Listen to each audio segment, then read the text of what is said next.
अस्सलाम वालेकुम जनाब, क्या हाल है। आज की वीडियो मेरी उन लोगों के लिए है जो हुकूमत की मौजूदा परफॉर्मेंस के बावजूद भी ये समझती है कि ये हुकूमत करप्शन फ्री हुकूमत है। तो वीडियो ज़रूर देखिएगा।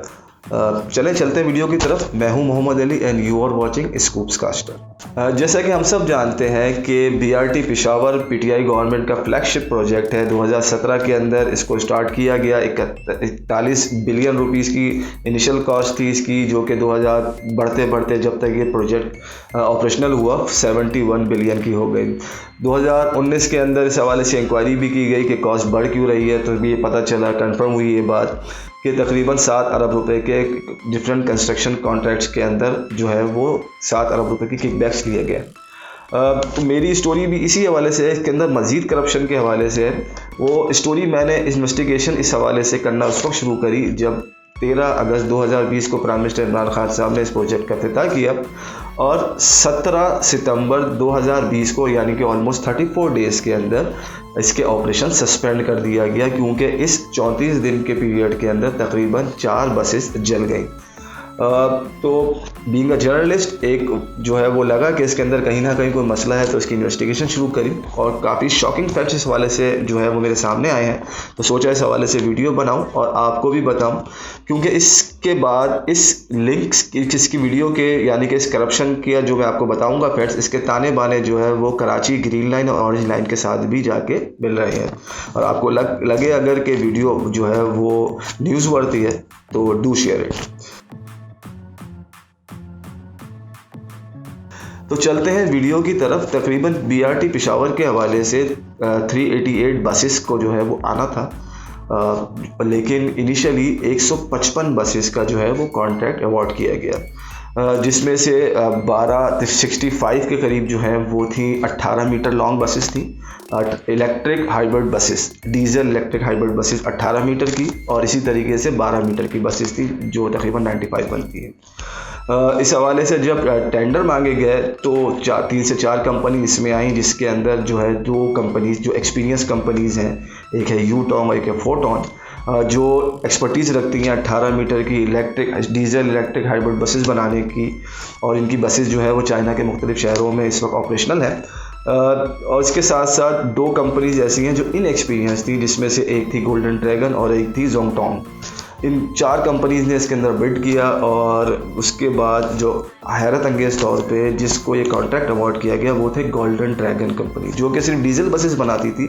इलेक्ट्रिक हाइब्रिड बसेस का उसके पास ना कोई तजुर्बा था और ना ही कभी उसने 18 मीटर इतनी लंबी बस बनाई उसने। लेकिन कॉन्ट्रैक्ट दे दिया गया। 35 बसेस जो है वो उन्होंने बना के जो है वो पेशावर बीआरटी के लिए जो है वो उन्होंने यहाँ पे जो है वो 35 बसेस आई, और 35 बसों के साथ ही 13 अगस्त को ये प्रोजेक्ट जो है वो इसकी इनॉग्रेशन हो गई।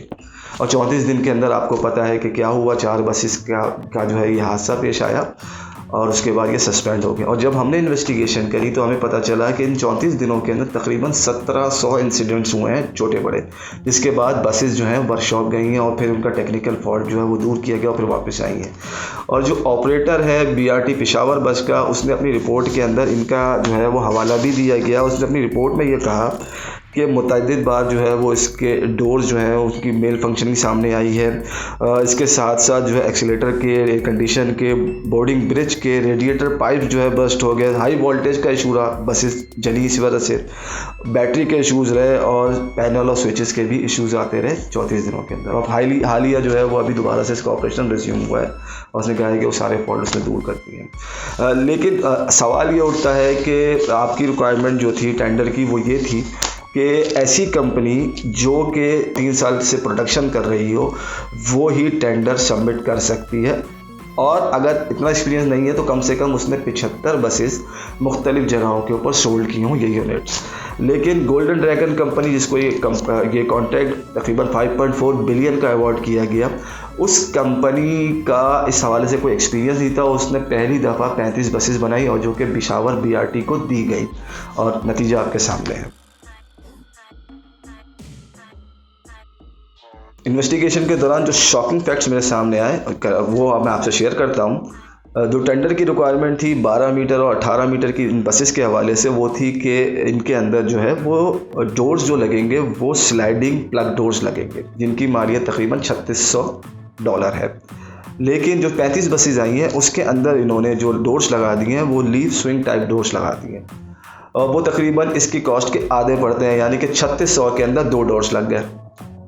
तो इस हवाले से जो तकरीबन 155 बसेस का कॉन्ट्रैक्ट था, ये 5.4 बिलियन का, तब तक 34 बसेस आई हैं। तो इस हवाले से जो कंपनी ने जो इंडोर्स के हवाले से जो रिक्वायरमेंट पूरी नहीं करी है और उसको अप्रूवल भी मिल गया और 35 बसेस भी आ गई हैं, तो इस हवाले से जो कॉस्ट बचेगी वो तकरीबन 2.2 मिलियन डॉलर बच गए।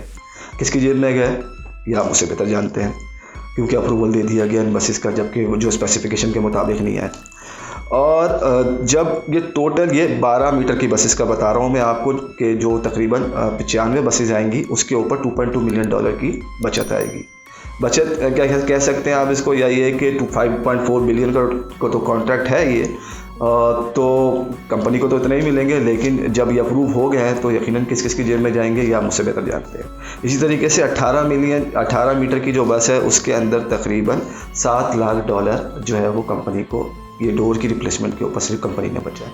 इसके साथ साथ सबसे इम्पॉर्टेंट बात कि ये एक बस की कीमत जो है वो तकरीबन 2.5 लाख डॉलर है, और इसके अंदर 50% जो कॉस्ट है वो सिर्फ और सिर्फ बैटरीज की है। इस कंपनी का टेंडर की जो रिक्वायरमेंट है वो है एक बस के अंदर तकरीबन 2 बैटरीज लगी होनी चाहिए, लेकिन जो 35 बसेज आई हैं उसके अंदर 1 बैटरी लगी है, और 1 बैटरी की जो कॉस्ट बचा ली गई है वो पैसा किसकी जेब में जाएगा ये भी एक सवाल है। इन सारी जो कंपनी ने जो रिक्वायरमेंट के मुताबिक चीज़ें प्रोवाइड नहीं की गई, बजाय इसके एक्शन लेने के उसको अप्रूव कर दिया गया, बसेज आ रही हैं। और जब फेडरल गवर्नमेंट ने जो यहाँ पे Sindh infrastructure development company limited बनाई है, जिसमें फाइनल डिसीजन उन्हीं का है, और दो कि इसके अंदर सिंध गवर्नमेंट की रिप्रेजेंटेशन भी मौजूद है, तो जब कराची ग्रीन लाइन और ऑरेंज लाइन के लिए उन्होंने टेंडर्स मांगे, जो कि तकरीबन 30 मिलियन डॉलर का टेंडर था बसेस का, तो उसके अंदर इस गोल्डन ड्रैगन कंपनी को भी अलाउ कर दिया गया कि वो टेंडर सबमिट करें। जबकि पेशावर के हवाले से अगर सिंसियर एफर्ट होती और मेरिट के ऊपर उनके रिक्वायरमेंट और जो स्पेसिफिकेशन दी गई थी उसके मुताबिक कंपनी फुलफिल करने में नाकाम रही, लेकिन उसके बावजूद भी उसका टेंडर ना सिर्फ एक्सेप्ट कर लिया गया बल्कि उसको प्री क्वालिफिकेशन भी दे दी गई है। उसका फाइनेंशियल प्रपोजल भी ओपन हो चुका है, और जबकि जो 2 एक्सपीरियंस कंपनी थी फोटोन और यूटॉन्ग, वो तो तकरीबन कराची की ऑरेंज लाइन और ग्रीन लाइन के हवाले से लग रहा है कि वो इस टेंडर में बाहर ही हो गई हैं, क्योंकि हमारे ज़राए ये बताते हैं कि सबसे लोएस्ट बिड जो है वो इसी कंपनी की है, और मोस्ट प्रोबेबली 30 मिलियन डॉलर का जो कराची ग्रीन लाइन और ऑरेंज लाइन का कॉन्ट्रैक्ट है वो भी इसी कंपनी को दे दिया जाएगा, और फिर वो वही काम करेगी जो पेशावर BRT के अंदर होते रहे हैं। तो कराची वालों के लिए भी एक ये बड़ी बैड न्यूज़ है। तो आज की वीडियो में इतना ही, और अगर आपको लगता है ये फैक्ट्स कहीं ना कहीं कराची ग्रीन लाइन, अगर आप इसको शेयर करते हैं वीडियो को, और कहीं ना कहीं हुकाम बाला तक ये बात जाती है, और जो अथॉरिटीज़ हैं जो इस हवाले से एक्शन ले सकती हैं उन तक बात जाती है, और वो इसके ऊपर एक्शन लेती हैं, और कराची की ग्रीन लाइन ऑरेंज लाइन, जो कि हम कराची वाले कई सालों से इंतज़ार कर रहे हैं कि बसेस रोडों पर चलें और चलना शुरू हो जाती हैं और बेहतरी आ जाती है, तो एक सदका जारी है। तो इस वीडियो को ज़रूर शेयर कीजिएगा। आज की वीडियो में इतना ही, फिर किसी नए टॉपिक के साथ नई वीडियो के साथ हाजिर होंगे। टिल देन अल्लाह हाफ़िज़।